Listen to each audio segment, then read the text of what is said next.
Shalom, selamat berjumpa kembali saudara-saudara, rekan-rekan persekutuan kaum pria Gereja Kibait Jemaat Sangatta. Pada kesempatan ini kita bersyukur kepada Tuhan atas segala anugerah dan pertolongan Tuhan. Ya, lama tak jumpa pada malam hari ini. Kita sungguh bersyukur atas kekuatan dan kesehatan yang Tuhan anugerahkan bagi kita. Sebelum kita bersama-sama merenungkan firman Tuhan, saya mengajak kita menyanyi dari nyanyian Kemenangan Iman nomor 197. Kemenangan Iman nomor 197, Aku Tahu Yang Kupercaya. Ku heran Allah mau memberi rahmat-Nya padaku, dan Kristus sudi menebus yang hina bagaiku. Aku tahu yang ku percaya, dan aku yakin kan kuasa-Nya. Ya jaga yang ku taruhkan hingga harinya kelak. Ku heran oleh rahmat-Nya, hatiku beriman, dan oleh kuasa sabda-Nya jiwaku pun tentram. Aku tahu yang ku percaya, dan aku yakin kan kuasa-Nya. Ya jaga yang ku taruhkan hingga harinya kelak. Mari kita berdoa. Segala puji dan syukur kami persembahkan kepadamu Tuhan pada malam hari ini. Berkat kemurahan dan kasih Tuhan kami menikmati kekuatan dan kesehatan. Kami bersyukur untuk segala pertolongan Tuhan bagi kami. Pada saat ini Tuhan, kami akan merenungkan firman-Mu. Biarlah Engkau mengurapi kami, memberkati kami, hati dan pikiran kami Engkau kuasai, agar firman-Mu kami boleh pahami dengan baik, untuk menjadi pedoman di dalam kehidupan kami menjalani hidup ini. Bersabdalah ya Tuhan, karena kami sudah sedia untuk membaca dan merenungkan. Dalam nama Tuhan Yesus kami berdoa dan mengucap syukur. Amin. Saudara-saudara yang kekasih di dalam Tuhan, firman Tuhan kita akan renungkan bersama-sama yang saya pilih di dalam surat pertama Yohanes pasal 2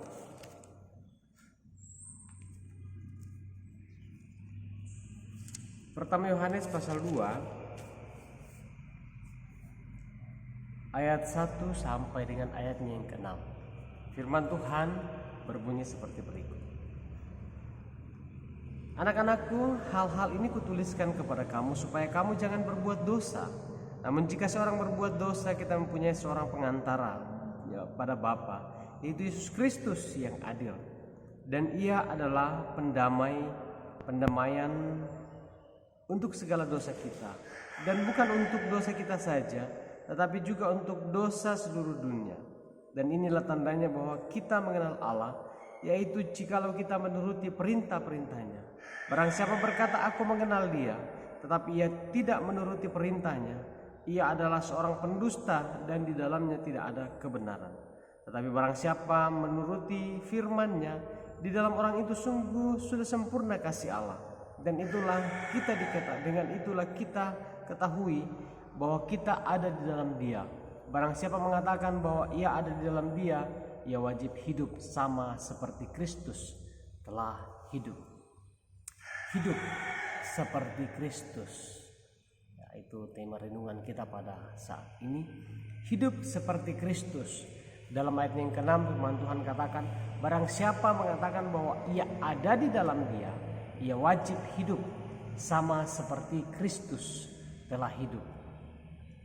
Saudara-saudara yang kekasih di dalam Tuhan, ya, kita memahami di dalam kehidupan kita bahwa ya, menjadi seorang Kristen berarti hidup kita ya, harus sama seperti Yesus, karena Yesus menuntut hal itu. Artinya hidup sama seperti Yesus, kita harus meneladani kehidupan Yesus dan hidup menurut cara-cara yang Tuhan tetapkan, cara-cara yang Tuhan sudah berikan di dalam kehidupan kita menurut firman-Nya. Hidup sama seperti Kristus bukan berarti kita menjalani hidup yang sangat berat. Bukan berarti hidup kita penuh dengan tekanan. Bukan berarti hidup kita tidak bebas. Bukan berarti hidup kita penuh dengan tumpukan tugas dan tanggung jawab serta segudang larangan. Tidak berbeda dengan seorang anak di dalam sebuah keluarga. Saudara-saudara, kita pun tidak bisa hidup semaunya sendiri. Orang tua kita punya rambu-rambu, punya aturan yang tidak boleh dilanggar oleh anak-anaknya. Karena itu sebagai anak kita harus patuh dan tunduk kepada orang tua kita. Di sini firman Tuhan juga menasihati kita. Di dalam Ibrani 12 ayat 5 sampai ayatnya yang ke-6, firman Tuhan katakan, "Hai anakku, janganlah anggap enteng didikan Tuhan, dan janganlah putus asa apabila engkau diperingatkannya. Karena Tuhan menghajar orang yang dikasihinya dan menyesah orang yang diakuinya sebagai anak." Saudara-saudara yang dikasih di dalam Tuhan, kita harus menyadari akan hal ini di dalam kehidupan kita, bahwa Tuhan Yesus mengasihi kehidupan kita. Oleh karena itu ketika kita melakukan kesalahan, ketika kita melanggar akan peraturannya, melanggar rambu-rambunya, ya, maka kita akan diperingatkan, maka kita akan ditegur. Itu Allah kita, Allah yang sangat mengasihi kehidupan kita. Oleh karena itu jika kita menyadari bahwa status kita sebagai anak Tuhan, maka kita wajib menjalani suatu kehidupan menurut apa yang ditetapkan Tuhan bagi kita. Sebagaimana Kristus taat mengerjakan apa yang telah ditetapkan oleh Sang Bapa. Apa yang dilakukan oleh Kristus dalam hal apa ketaatannya kepada Bapa? Yaitu ketika dia diutus oleh Bapa untuk turun ke dalam dunia menjadi tebusan bagi semua orang. Ia taat melakukan meskipun itu sangat-sangat menyakitkan, meskipun itu sangat-sangat menyedihkan. Makanya di dalam firman-Nya Yesus berkata, "Jikalau boleh cahawan ini lalu." Tetapi karena ketaatannya kepada Bapa, Yesus berkata, "Bukan kehendakku yang jadi, tetapi biarlah kehendakku." Saudara-saudara yang kekasih di dalam Tuhan, menyadari status kita sebagai anak, seharusnya kita juga berkata seperti itu. Ya Tuhan, biarlah kehendak Tuhan yang jadi di dalam kehidupan kita. Bukan kemauan kita yang jadi, bukan keinginan kita yang jadi. Kita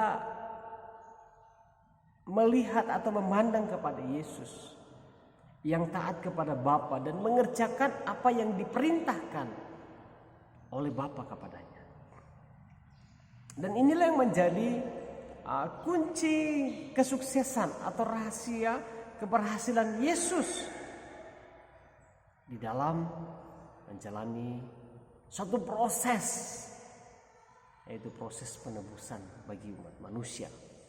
Jika kita ingin menjadi orang Kristen yang berhasil, ya, kita harus mengikuti jejak Kristus di dalam kehidupan ini.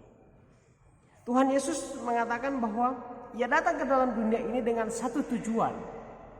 Apa tujuannya? Tujuannya itu melakukan apa yang menjadi kehendak Bapa. Ya. Dalam Yohanes 4 ayat 34 firman Tuhan katakan, makananku ialah melakukan kehendak Dia yang mengutus aku dan menyelesaikan pekerjaannya.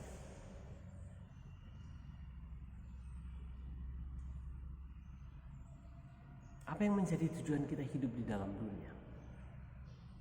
Tujuan kita hidup di dalam dunia yaitu untuk hidup melakukan kehendak Tuhan. Apa yang Yesus kehendaki kita lakukan. Yesus katakan, pergilah, jadikanlah semua bangsa muridku. Baptislah mereka, ajarlah mereka untuk melakukan kehendakku. Ini yang Yesus inginkan di dalam kehidupan kita. Sebagai bapak-bapak rumah tangga, sebagai kepala-kepala keluarga, Yesus ingin kita melakukan kehendaknya di dalam sepanjang kehidupan kita. Yesus ingin kita juga menjadi contoh, menjadi panutan bagi setiap anggota keluarga kita.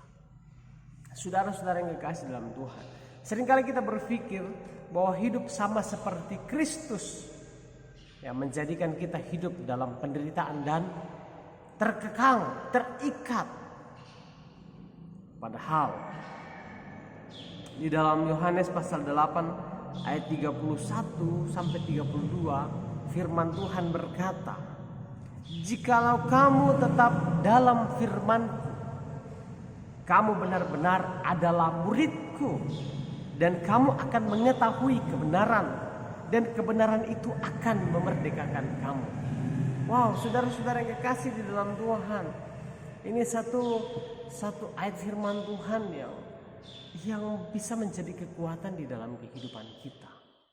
Bahwa jikalau kita tetap di dalam firman Tuhan, melakukan kehendak Bapa, kita benar-benar menjadi murid Kristus. Dan kita akan semakin mengetahui kebenaran. Dan bukan hanya sampai di situ, tetapi kebenaran itu akan memerdekakan kita.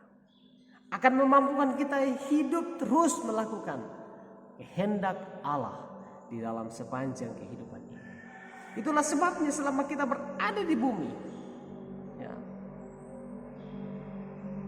kita harus mempergunakan kesempatan dengan baik. Seperti Yesus ketika dia ada di dalam dunia, Yesus tidak pernah menyia-nyiakan kesempatan yang ada. Dia pergunakan kesempatan itu dengan sebaik-baiknya. Ya. Waktu dan segenap keberadaan hidupnya, itu semuanya dicurahkan untuk melakukan kehendak Bapa secara sempurna. Ya. Secara khusus kita di dalam organisasi Gereja Kibait, ada satu tema yang sampai hari ini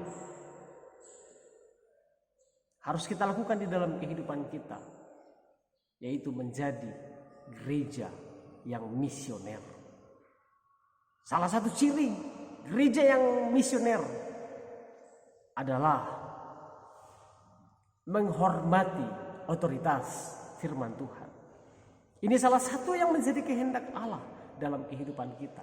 Ketika kita mau hidup sama seperti Kristus, itu berarti kita harus hidup melakukan kehendak Tuhan dalam sepanjang kehidupan ini. Pertanyaannya, sudahkah kita hidup sama seperti Kristus dalam menjalani kehidupan ini? Jika kita berjalan menurut kehendak Tuhan, seturut dengan keinginan Tuhan, dan hidup meneladani Dia, maka kita telah hidup seperti Dia. Saudara-saudara yang kekasih dalam Tuhan, ya, kita layak disebut Kristen jika kita hidup mencerminkan Kristus dalam kehidupan ini. Tetapi sebaliknya, kita tidak layak disebut Kristen jika hidup tidak mencerminkan Kristus sama sekali di dalam kehidupan ini. Mari sebagai kepala-kepala keluarga, sebagai imam di tengah-tengah kehidupan keluarga kita, mari kita tetap hidup takut kepada Tuhan dalam ketundukan kita kepada Tuhan, biarlah kita mampu dan mau hidup sama seperti Yesus. Ingat, hidup seperti Kristus bukanlah satu persoalan yang berat. Hidup sama seperti Kristus bukan berarti kita hidup terkekang, tetapi kebenaran yang kita pahami akan memerdekakan kita untuk tetap mampu hidup di dalam kehendak Tuhan. Mari kita berdoa. Segala puji dan syukur kami persembahkan kepadamu Tuhan pada saat ini. Berkat kasih dan kemurahan Tuhan, kami boleh menikmati persekutuan bersama dengan Tuhan. Kami mengucap syukur untuk firman-Mu Tuhan, boleh mengajar kami untuk tetap hidup di dalam Kristus, bahkan hidup sama seperti Yesus dalam sepanjang kehidupan ini, karena itulah kehendak Tuhan. Bapa, kami berdoa Engkau memberkati setiap kami dalam persekutuan ini, dari pengurus sampai kepada setiap anggota-anggota yang ada. Biarlah Tuhan memampukan kami untuk terus dapat bergandengan tangan bersama-sama, saling membangun di tengah-tengah persekutuan yang ada. Bahkan semakin diteguhkan, dikuatkan di dalam iman untuk selalu hidup sama seperti Kristus dalam kehidupan ini. Bapa di dalam surga, kami berdoa, mendoakan saudara-saudara kami dalam kehidupan mereka. Ada yang sedang bergumul dengan sakit penyakit, ada yang sedang bergumul membangun rumah tempat tinggal mereka, ada yang sedang bergumul dengan pekerjaan mereka, ada yang sedang bergumul dengan kehidupan rumah tangga mereka. Apapun yang menjadi pergumulan hamba-hamba-Mu, hamba berdoa, biarlah Tuhan akan berikan kekuatan dan kemampuan. Tuhan akan teguhkan di dalam iman, sehingga setiap pergumulan hidup yang terjadi di dalam kehidupan ini tidak akan membuat kami jauh dari Tuhan, tetapi akan membuat kami semakin dekat kepada Tuhan, semakin mencari Tuhan dalam kehidupan ini. Sehingga ketika kami menemukan Yesus dalam kehidupan kami, kami akan hidup sama seperti Yesus. Bapa di dalam surga, kami datang berdoa ya Tuhan, mendoakan akan pandemi yang masih kami hadapi di dalam kehidupan kami. Tolong kami Tuhan, supaya kami tidak diliputi oleh rasa ketakutan, supaya kami tidak diliputi oleh rasa kekhawatiran, tetapi biarlah kami akan terus hidup berserah kepada Tuhan. Bapa di dalam surga, kami berdoa untuk hidup kami malam ini. Engkau tutup bungkus kami dengan kuasa darah-Mu, sehingga ketika kami beristirahat, sehingga ketika kami tidur, kami percaya di dalam lindungan Tuhan, kami akan tidur dengan tenang, tidur dengan nyenyak, dan besok pagi kami bangun dengan tubuh yang kuat, tubuh yang sehat, menikmati hari baru, menikmati berkat yang baru dari Tuhan. Terima kasih Bapa, dan pada akhirnya kami mohon, biarlah kiranya damai sejahtera dari Tuhan kita Yesus Kristus, kasih yang sempurna dari Bapa di dalam surga, tuntunan dan penyertaan Roh Kudus akan menyertai kehidupan kita bersama hari ini sampai selama-lamanya. Amin. Sampai di sini perjumpaan kita. Kiranya Tuhan Yesus memberkati kita. Shalom.